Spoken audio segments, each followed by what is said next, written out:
हाथरस में 2 जुलाई को हुई भगदड़ की घटना पर एसआईटी की जांच रिपोर्ट सरकार को सौंप दी है। आज मुख्यमंत्री योगी आदित्यनाथ के सामने रिपोर्ट को पेश किया जा सकता है। हाथरस में बाबा नारायण साकार हरि के सत्संग समारोह में भारी भीड़ के बीच में भगदड़ मच गई थी। 121 लोगों की मौत इसमें हुई थी, जिसकी जांच एसआईटी कर रही थी और अब एसआईटी रिपोर्ट सरकार को सौंप दी गई है। जांच रिपोर्ट के आधार पर लापरवाही के दोषी पाए जाने पर अधिकारियों पर एक्शन भी लिया जा सकता है। यह बड़ी खबर इस वक्त की। तो हाथरस पर एसआईटी की जांच रिपोर्ट अब सामने आ चुकी है। सरकार को यह रिपोर्ट सौंपी गई है। अब योगी आदित्यनाथ इसी रिपोर्ट के आधार पर कुछ बड़े फैसले ले सकते हैं, यह खबर है। इसके अलावा लापरवाही जिस किसी ने भी बढ़ती है, अधिकारी भी अगर उसमें शामिल है, तो उन सभी के ऊपर गाज गिर सकती है। यह अहम जानकारी आज ही मुख्यमंत्री योगी आदित्यनाथ के सामने इस रिपोर्ट को पेश किया जा सकता है। आपको याद होगा, नारायण साकार हरि का सत्संग, लाखों की तादाद में भक्त वहां पर इकट्ठा हुए थे और उसी दरमियान अचानक भगदड़ मच गई। 121 लोगों की जान चली गई।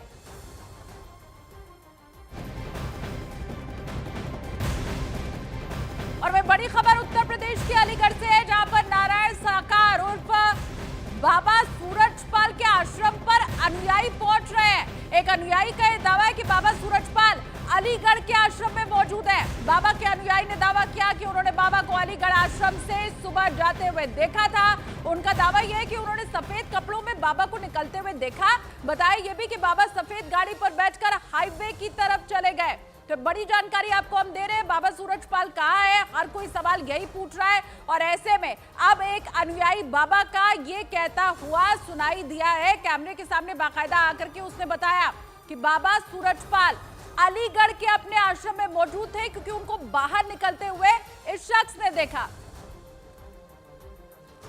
आपने बताया है कि आपने सुबह बाबा जी को देखा हमने सवेरे, जब हाँ भजन करते हैं तो आपने बाबा जी को देखा था। अलीगढ़ में है? अलीगढ़ में। अच्छा।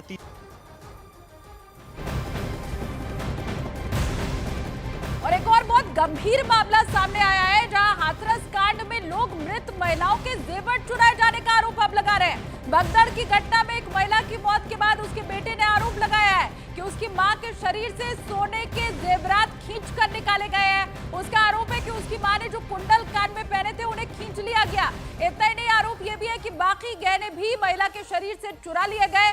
भगदड़ में जख्मी एक महिला ने भी यह आरोप लगाया कि उसके गहने पता नहीं किसने चुरा लिए। उन्होंने ये भी कहा है कि बाबा को उस वक्त आना चाहिए था, लेकिन वो आए नहीं। आपकी माताजी ने क्या कोई आभूषण सोने के वगैरह पहने हुए थे? जी, कान में कुंडल पहने हुई थी मेरी मम्मी, और नाक में वो लौंग थी, और पैर में फाजेब थी, गले में जंजीर की पहनी हुई थी, और हाथ में अंगूठी थी। अच्छा। हाँ, वो भी कुछ नहीं मिला। कान में खून था? हाँ। इससे ऐसा लगे कि वो हाँ, ऐसा लग रहा था कुंडल खींचे हुए हैं। क्या गायब हुआ? देखो तोड़ियाँ में और बिछिया और और देखो, और वो जो गले को तो पेंडल तो सोने को।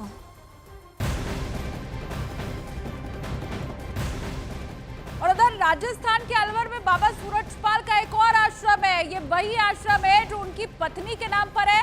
अलवर के सैजपुरा में बने इस आश्रम में अनुयायियों के आने का सिलसिला जारी है। वो बाबा सूरजपाल को गलत नहीं मानते हैं। अनुयायियों का ये कहना है कि सभी आरोप गलत हैं, बाबा खुद परमात्मा हैं।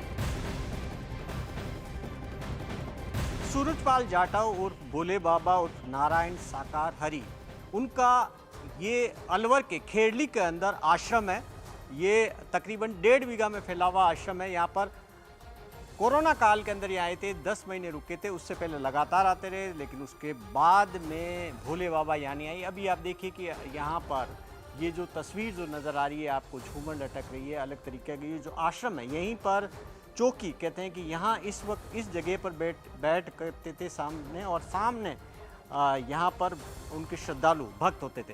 ये पूरे आश्रम को हम आपको अंदर से बताएंगे, तस्वीर फिर बात करेंगे। यहाँ पर उनके भक्त भी हैं। आप देखिए कि ये पहले तस्वीर दिखाते हैं आपको अंदर से। आप देखिए कि ये झूला है ना। ये आप देखिए कि इस पर झूला लगता था, झूले पे बैठते थे। लेकिन जहाँ पर मैं खड़ा हूँ, ये नारायण हरि का खुद का कमरा है और आप देखिए कि इसकी तस्वीर देख लीजिए एक बार। ये बता देते हैं, ये तस्वीरों में आप देख सकते हैं कि एक बड़ी चेयर है, इसके साथ में गेस्ट के बैठने के लिए और 2 बेड लगे हुए हैं। यहाँ पर एसी लगा हुआ है रूम के अंदर। और अब आगे की दूसरा रूम बताते हैं आपको, जहाँ से आप आइए। अब देखिए कि जो इसको संभालने वाले हैं उनसे बात कर लेते हैं एक बार। अभी जो पहले देखा वो उनका नारायण हरि का रूम था खुद का। जी हाँ। वो आते हैं उसी में रुकते हैं? जी हाँ। कब आए थे लास्ट? 20 में आए। 2020 में। कितने वक्त रुके थे? ये 8-10 महीना रुके। और ये रूम जिसमें खड़े हैं ये किसका है? मैया जी। अच्छा, ये उसके अंदर। जी हाँ। ये क्या है? ये झूला है। ये उसके बाहर जो झूला लगा हुआ उसमें। जी हाँ। तो दोनों झूले पे बैठते थे? हाँ, झूला बैठते। वहाँ भक्तों से मिलते थे? जी। और अब अंदर क्या है इसके अंदर आगे? हाँ, क्या नाम है आपका? बनस। कितने टाइम से आप यहाँ पर हैं? 20 से हैं हम। 2020। तो 2020 से तब से यहाँ पर इस आश्रम को देख रहे हैं आप? जी हाँ। कितना बड़ा है ये पूरा आश्रम? कितना बड़ा? ये 1.5 बीघा के 1.5 बीघा है। 1.5 बीघा के अंदर? जी हाँ। अब देखिए कि ये तस्वीर देखिए कि ये आश्रम के अंदर की तस्वीरें हैं और हम फिर आप यहाँ पर आगे ले चलते हैं। अब देखिए कि ये यहाँ पर ये 2 चेयर रखी हुई है। ये इन 2 चेयर पे ये किस काम आती थी? बैठने के लिए। कौन बैठते थे? प्रभु जी बैठते, मैया जी बैठते। और अलवर के इसी आश्रम में कोरोना के समय में बाबा सूरजपाल 11 महीने तक रुके थे। आश्रम में बाबा का एक वीआईपी रूम है। आश्रम में बाबा की पत्नी के लिए भी अलग से कमरा बनाया गया है। दोनों के बैठने के लिए सजी हुई आलीशान कुर्सी मौजूद है। 1.5 बीघा में फैले इस आश्रम के बाहर एक झूला लगाया गया है। साथ में यहाँ पर सत्संग करने के लिए जगह बनाई गई है। हालांकि यहाँ क्या जो जमीन है उसके ऊपर विवाद भी है। दावा ये किया जा रहा है कि जितनी जमीन बेची गई उससे अधिक पर कब्जा किया गया, जबकि कमेटी के लोगों का दावा यह है कि सब कुछ नियमानुसार किया गया है। और वहीं इस आश्रम में मौजूद एक सेवादार का दावा है कि वह हाथरस में भी मौजूद थी। उन्होंने ये भी दावा किया कि जो दावे किए जा रहे हैं कि बाबा दूध से नहाते थे और उनकी खीर को प्रसाद के रूप में बांटा जाता था, ये सब कुछ झूठ है। अभी गए थे आप हाथरस? हाँ गई थी, गई मैं। वहाँ सेवा दी आपने? सेवा दी। तो फिर आप तो सुरक्षा सेवादार है, वो इतनी भगदड़ मच गई, फिर आपने जिम्मेदारी नहीं निभाई? भाई जिम्मेदारी न्यून ना निभाई कि मतलब हमारे सेवा कर्म है और संगत छूट गई पांडाल से, तो संगत छूट गई तो फिर तो चलने की पड़े वहाँ।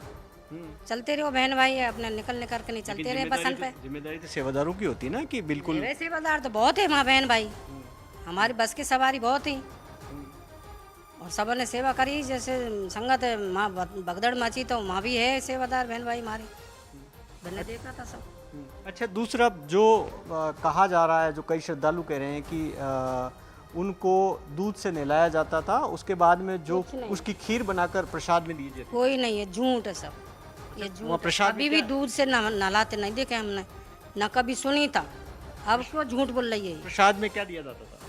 ये तो नींबू प्रसाद तो वो बनाती है संगत। क्या बनाते? कमेटी वाले बनाते हैं। जैसे लंगर चलता है बाहर, बहन भाई रुकते हैं रात की सम्मत, बाहर से आते हैं तो नींबू प्रसाद बनता। वो क्या होता है? चाय। चाय जब आप दूध की चाय बनाते हो, नींबू की चाय बनती है। नींबू की चाय? हाँ, वो देते थे।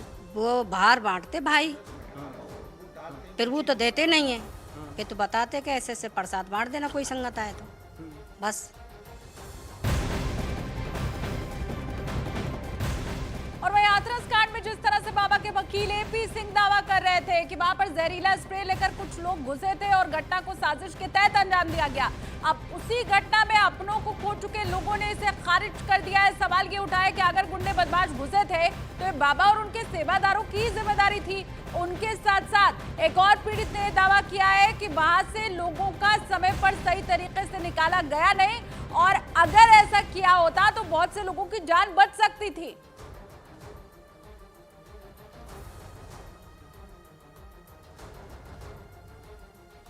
साजिश करी है इस चीज़ को, बाबा जी ध्यान दें। मान लो बाबा जी का फोर्स है, वो चीज़ ध्यान दें कि मतलब स्प्रे करिए तो इस चीज़ का यह इंतजाम करना चाहिए कि अंदर घुसते कैसे आते हैं, उस चीज़ की एंट्री यानी गेट पे एंट्री होनी चाहिए है। जो बाहर से कोई लोग आए ऐसे तो मान लो कोई भी आएगा, अब एक बम डाल दे, इतनी भीड़ होती है, बम डाल दे, कोई बम डाल के चला जाए तो फिर क्या होगा। व्यवस्था ही नहीं थी वहाँ पे, कोई नहीं एम्बुलेंस की व्यवस्था, ना पानी की व्यवस्था, ऐसी कोई व्यवस्था नहीं थी वहाँ पे। अगर ट्रीटमेंट अगर मिलता तो आधे लोग वहाँ पे बच सकते थे, जिनकी सांस चल रही है वो भी मर गए। बॉडियों को इस तरीके से ले जाया गया था, बहुत गंदी तरीके से, पिकअप में लाद के, एक पिकअप में कम से कम 30 और 20 बॉडी को ले गए लाद के। इधर